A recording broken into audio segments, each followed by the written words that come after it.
বাংলাদেশি জাতীয়তাবাদী ও অসাম্প্রদায়িক চেতনা বাদ দিয়ে দেশকে ধর্মীয় দৃষ্টিকোণ থেকে দেখার চেষ্টা হচ্ছে বলে মন্তব্য করেছেন বিএনপির মহাসচিব মির্জা ফখরুল ইসলাম আলমগীর।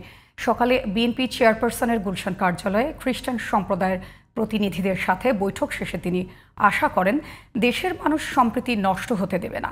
এ সময় পিআর পদ্ধতি নিয়ে আন্দোলনকে উদ্বেগজনক বলেও মন্তব্য করেন মির্জা ফখরুল।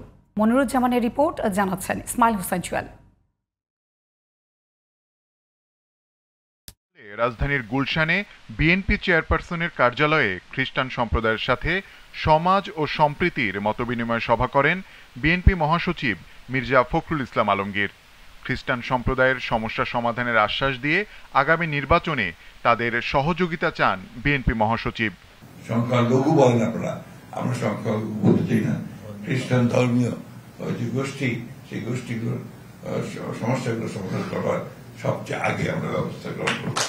এ সময় দেশের রাজনীতি ও নির্বাচন নিয়ে উদ্বেগ প্রকাশ করে মির্জা ফখরুল অভিযোগ করেন, ধর্মের দোহাই দিয়ে দেশের সাম্প্রদায়িক সম্প্রীতি নষ্টের চেষ্টা হচ্ছে।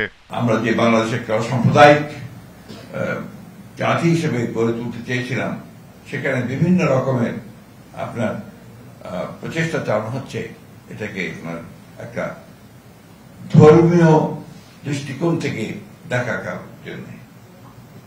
আমরা এটা সবসময় আপনার প্রতিবাদ করেছি। মির্জা ফখরুল আশা করেন অন্তর্বর্তী সরকার একটি অবাধ, সুষ্ঠু ও গ্রহণযোগ্য নির্বাচন করবে, আর পিআরের সমাধান আগামী সংসদে করা ভালো বলে মনে করেন তিনি। যে বিষয়টা ওই আগামী পার্লামেন্টের উপরে ছেড়ে দিতে হবে।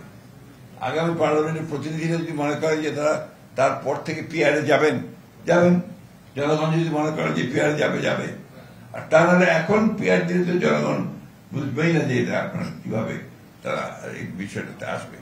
৭১কে বাদ দিয়ে নতুন কিছু চাপিয়ে দেওয়ার চেষ্টা চলছে বলেও উদ্বেগ প্রকাশ করেন বিএনপি মহাসচিব।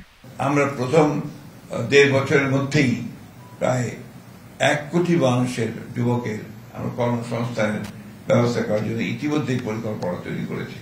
Ismail Hossain Jewel, GTV news, Dhaka.